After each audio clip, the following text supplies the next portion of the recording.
كابتن يعني كابتن ابراهيم صلاح لاعب طبعا وسط نادي الزمالك. كابتن ابراهيم اهلا بيك معانا. مساء الخير، ازي حضرتك؟ مبروك الثلاثة بونت، وعايز اقول لك انه المبروك الاكبر من وجهة نظري العرض والنتيجة. يعني الثلاثة بونت كان ممكن الحصول عليهم بجول وعرض اي كلام زي ما او يعني، ونرجع نقول احنا الاهم الثلاثة بونت دلوقتي، ما حدش سألنا على كورة. لكن النهارده الزمالك خاصة في الشوط الثاني قدم يعني كورة وعرض جيد من افضل العروض وحتى الان في الدوري. تمام كابتن، كلام حضرتك مظبوط، خاصه في الشوط الثاني. الشوط الاول كنا لحد ما الاداء ما كانش كويس، احنا ما كناش راضيين عنه كمان في الملعب. عايز اقول لحضرتك ان الظروف اللي حصلت قبل الماتش دي اثرت علينا احنا بالسلب، بننزل نسخن مرتين ونرجع نسخن في الاوضه ونرجع، لسه ما فيش ماتش، عملنا حاجات كتير كده هي دي اللي خلتنا ادائنا لسه ما دخلناش في الماتش بدري. فضلنا الشوط الاول كله مش حاسين شويه، لكن الحمد لله ربنا كرمنا بجون في الشوط الاول. الشوط الثاني نزلنا وظبطنا الاوضاع، لعبنا بشكل كويس، ادينا بشكل كويس، الحمد لله عملنا مباراه الشوط الثاني خاصه كبيره جدا. النتيجه برده ما شاء الله مطمنه، افضل كبيره، جبنا 3 اجوان، برده عملنا ان احنا ما يجيش فينا اجوان، فالحمد لله اللعيبه كلها ادت مباراه كبيره، عملوا مجهود كبير، ومشكورهم على كده، وان شاء الله ربنا يسهل ويبقى مزيد من الانتصارات باذن الله فريق الزمالك. فييرا قال لكم ايه بين الشوطين؟ والله احنا كنا حاسين كمان، الراجل ما اتكلمش كتير بين الشوطين، كنا حاسين ان احنا لحد ما تعبانين شويه. وبقول لحضرتك من اللي كان بيحصل الشوط الاول ده كانت مش متظبطه شويه، الراجل قال لنا نلعب كورتنا ونسهل خالص والامور هتيجي لوحديها، وده اللي حصل. الشوط الثاني لعبنا الكره السهله، قدرنا نوصل للجول بشكل كبير، قدرنا نجيب جولين.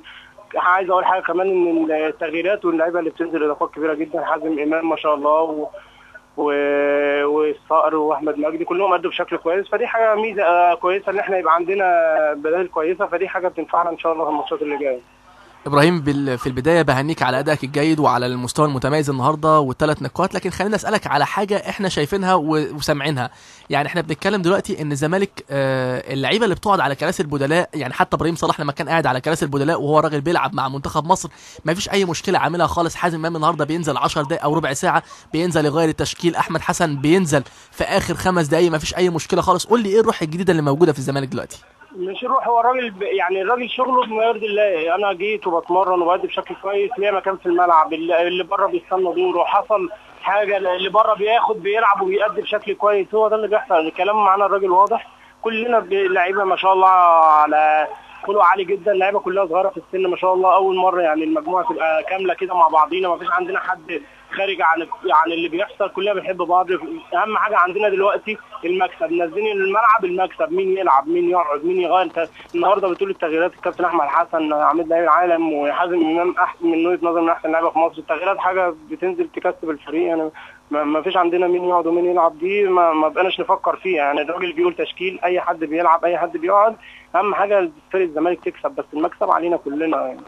ده صحيح، يمكن اللي انت بتقوله ده يا كابتن ابراهيم هو كلمة السر او مفتاح الفوز لنادي الزمالك، انه ما بقاش في انا، يعني بقى في الفرقة اولا. بالظبط كده، في فريق، ما فيش حد عندنا بيفكر انا اجيب الجون او انا اللي اكسب الفريق، لا احنا اهم حاجه عندنا فريق الزمالك يكسب ال3 بونت اهم حاجه، والحمد لله بقى الزياده على ال3 بونت، وان الاداء بقى بشكل كويس جدا، بنكسب النهارده 3-0، ما بيجيش فينا جوان، فدي حاجات كلها تحديات احنا عاملينها مع نفسنا، كل ماتش نطور وادائنا يبقى احسن من اللي قبليه. النهارده ما شاء الله بقى 3-0 ما جاش فينا جوان، برده الكابتن عبد الواحد عامل تحدي مع نفسه ومع المدافعين ان احنا ما يجيش فينا جوان، فدي حاجات السنه دي كلها احنا حاجات شايفينها جديده، فاتمنى اهم حاجه الاستمرار. احنا لسه ما عملناش حاجه، ما خدناش الدوري، ما عملناش اي حاجه، احنا لسه كل ده في بدايه اول 4 ماتشات بس، بدأناهم بشكل كويس، واتمنى الاستمرار على كده عشان ربنا يكرمنا ان شاء الله. ان شاء الله. كابتن ابراهيم صلاح، مبروك مره ثانيه وبالتوفيق في المباراه القادمه ان شاء الله.